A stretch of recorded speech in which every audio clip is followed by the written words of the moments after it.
प्रणाम, सत श्री अकाल। योगिक लोकुस यूट्यूब चैनल में आपका स्वागत है। आज हम लोग बात करेंगे सर्दी जुखाम हो गया हो तो कौन से योग प्राणायाम करना चाहिए। और इस महामारी, इस कोविड के समय में ये एक सबसे बड़ा, किसी को यदि एलर्जी या किसी को जुखाम हो गया है तो उन्हें क्षीण भावना से देखने लगते हैं।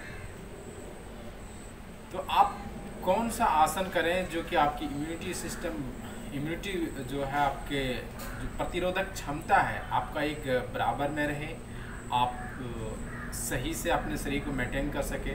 कोई भी आपके अंदर में यदि कोई वायरस आए तो आप उनको डिफेंड कर सकते हैं, उनको डिफेंस कर सकते हैं। उसी पे आज हम लोग चर्चा करेंगे। तो सबसे पहले हम लोग करेंगे प्रज्ञा योग। प्रज्ञा योग स्वास्थ्य विकास के साथ साथ आध्यात्मिक विकास भी होता है जब इसका अभ्यास प्रत्येक दिन करते हैं। 16 आसन का एक सेट है। सांस लेते हुए अपने एड़ी पे खड़े हो जाएं, धीरे से पीछे झुक जाएं, अंगुलियों पर खड़े हो। दिल के रोग में लाभकारी है, कब्ज दूर करता है। सांस लेते हुए जितना हो सके पीछे झुकेंगे। सांस छोड़ते हुए नीचे की ओर झुकें और दोनों हाथों से जमीन को छुएं और सीधे रखें और कोशिश करें कि घुटनों को छू सकते हैं। गैस में लाभदायक है, कमर के मोटापे को कम करता है, रीढ़ की हड्डी को मजबूत करता है। वज्रासन, दोनों पैर की घुटनों से मोड़कर वज्रासन में बैठे, पाचन क्रिया को दुरुस्त करता है। नेक्स्ट उष्ट्रासन, घुटनों के बल बैठे श्वास लेते हुए कमर की पीछे की ओर मुड़े और दोनों हाथ से पैरों को छुएं। हर्निया में यह आसन लाभदायक है। अस्थमा, कमर दर्द में भी लाभ होता है। सांस लेते हुए पीछे झुकेंगे,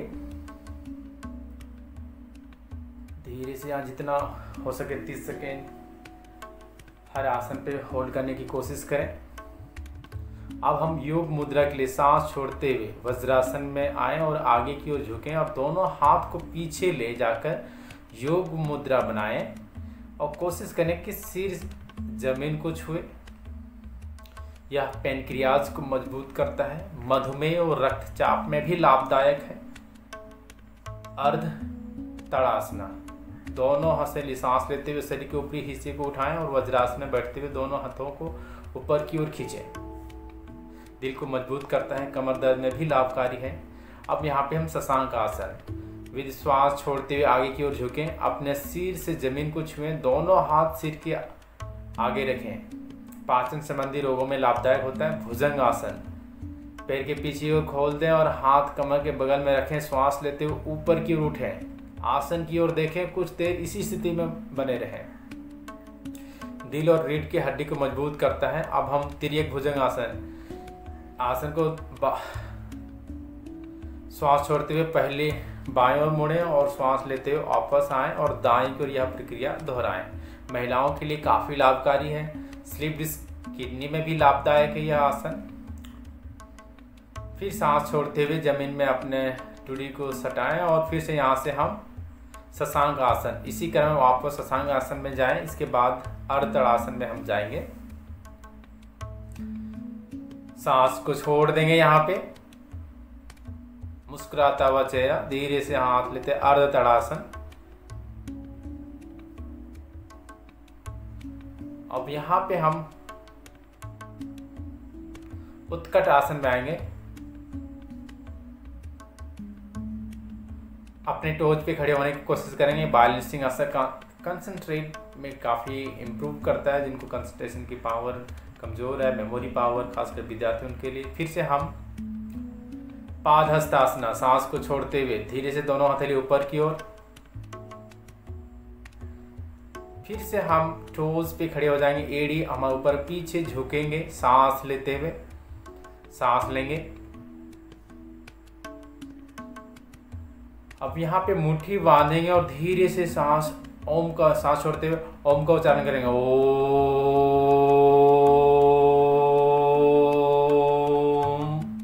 ताकत से लेते हुए और नीचे की ओर लाएं, छोड़ देंगे। प्रज्ञा योग हमारे शरीर, मानसिक स्वास्थ्य दोनों के लिए लाभकारी। या मांसपेशियां और आंतरिक अंगों को मजबूत करता है। अब हम लोग करेंगे वज्रासन। जो जुकाम से बहुत ज़्यादा परेशान है तो खाने के बाद कम से कम आप 10 मिनट के बाद कम से कम 5 से 7 मिनट आप वज्रासन में बैठें। जब कहते हैं कि आप जब वज्रासन में बैठते हैं तो आपका जो शरीर है वज्र की तरह हो जाता है, आपकी जो डाइजेस्टिव सिस्टम है जो वो काफ़ी अच्छा सक्रिय हो जाता है, आपकी पाचन क्रिया एकदम एक्टिव हो जाता है।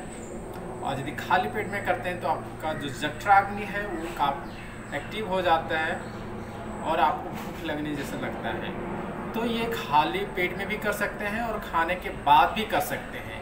एक ऐसा ही आसन है जो मतलब खाने से पहले और खाने के बाद भी कर सकते हैं। तो आइए जानते हैं कि वज्रासन में कैसे बैठा जाए। सबसे पहले दोनों पैर को पीछे ले जाएं और इस तरह करें तो हमारा जो अंगूठा है दोनों एक के ऊपर एक रहेगा और हमारा जो एड़ी है दोनों फैला रहेगा। इसके बीच में हमारे जो कुल्हा है, हमारा जो पटक है, इन बिटवीन में रहेगा। तो एक बार देख लें आप।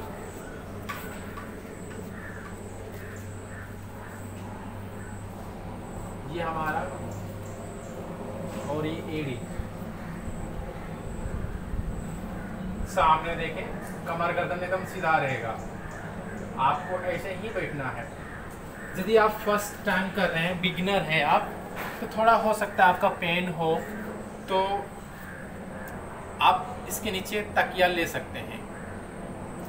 उसके बाद आप आइए प्राणायाम स्टार्ट करते हैं। प्राणायाम जीवनी शक्ति तो कैसे अपने शरीर को मेंटेन कर सकते हैं। तो सबसे पहले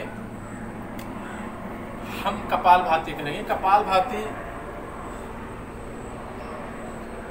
सांस को पूरा छोड़ देंगे, सांस लेने पे ध्यान नहीं देंगे, केवल सांस छोड़ने पे ही ध्यान देंगे। Don't bother about breathing, only concentrate about your breathe out. जो हमारा पूरा ध्यान है सांस छोड़ने पे रहेगा।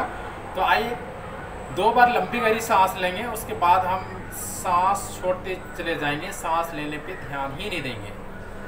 सांस लेंगे, सांस छोड़ देंगे, सांस लेंगे, सांस छोड़ देंगे, सांस लेंगे। पहले स्टार्ट करें।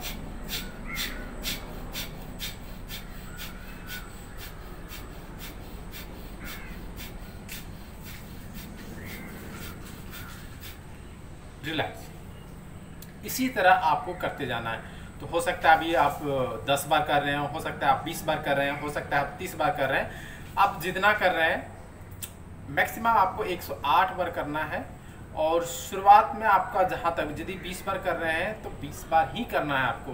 धीरे धीरे 1 सप्ताह 2 सप्ताह के बाद हम अपनी मात्रा बढ़ाएंगे अपनी क्षमता के अनुसार। दूसरा है भस्त्रिका प्राणायाम। भस्त्रिका प्राणायाम हम कई प्रकार से करते हैं, उनमें से एक हम आपको बताते हैं। दोनों हथेली को ये इस तरह रख लेंगे, सांस ऊपर ले जाएंगे, सांस छोड़ देंगे। अब सांस लेते हुए आधी मुद्रा बनाएंगे, थंब इनसाइड, फोल्ड टाइटली, आधी मुद्रा लेंगे और ये 10 बार करेंगे तो 1 राउंड हुआ। आपको 2 से 3 राउंड करना है। सो आइए मेरे साथ करेंगे। जब लाएंगे तो केवल हथेली का हम उपयोग कर रहे हैं, लेकिन इसमें फोर्स नहीं देना है, इसमें हम दबाव नहीं देंगे। जैसे बहुत कस के नहीं खींचना है, केवल ये डायरेक्शन देना। उसके साथ हम एक रिदम बनाएंगे ब्रीदिंग के साथ।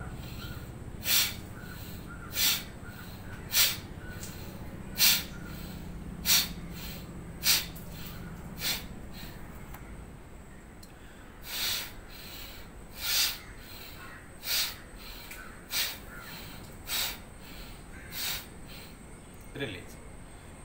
कपालभाति और भस्त्रिका प्राणायाम में एक समांतर है। समांतर क्या है?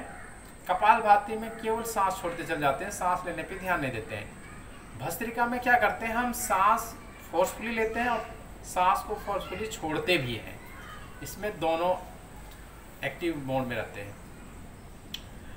अब हम नेक्स्ट करेंगे अनुलोम विलोम प्राणायाम। अभी हम बेसिक कर रहे हैं। बाएं हथेली को चीन मुद्रा ले लें, अंगूठे और इंडेक्स फिंगर्स के थ्रू हम टच कर लेंगे। इससे हम ले लेंगे, बाएं नाक से सांस लेंगे और दाएं नाक से सांस को छोड़ देंगे। फिर दाएं नाक से सांस लेंगे और बाएं नाक से छोड़ देंगे। बाएं नाक से सांस लिए, बाएं नाक को बंद किए, दाएं नाक से सांस छोड़ देंगे, दाएं नाक से सांस लेंगे,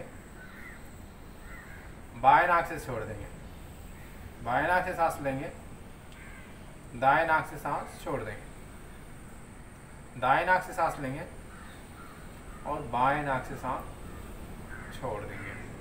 ये बहुत हम बेसिक कुछ क्षणों के लिए किए थे, लेकिन आप इसका अभ्यास 2 मिनट से 3 मिनट से स्टार्ट करेंगे और लगभग आप 8 से 10 मिनट तक चले जाएंगे। तो आप इसका प्रत्येक दिन अभ्यास करेंगे। जो सर्दी जो हमेशा मतलब पानी चेंज हुआ, उनको काफ़ी ट्रैवलिंग करना होता है, जो बिजनेसमैन है या कोई ऐसे व्यक्ति हैं जो काफ़ी ट्रैवलिंग करते हैं, उनका अलग अलग पानी होता है, क्लाइमेट चेंज हो जाता है और उनको सर्दी आ जाता है। आप यह अभ्यास करें, आपको बहुत ही लाभदायक होगा। आप डेफिनेटली बेनिफिटेड होंगे यदि आप इसका अभ्यास करेंगे तो। और भोजन शाकाहारी लें, ज़्यादा से ज़्यादा रसदार भोजन लें, प्रोटीन युक्त लें, हरा साग सब्जी ज़्यादा से ज़्यादा खाएं। प्रणाम, सत श्री अकाल।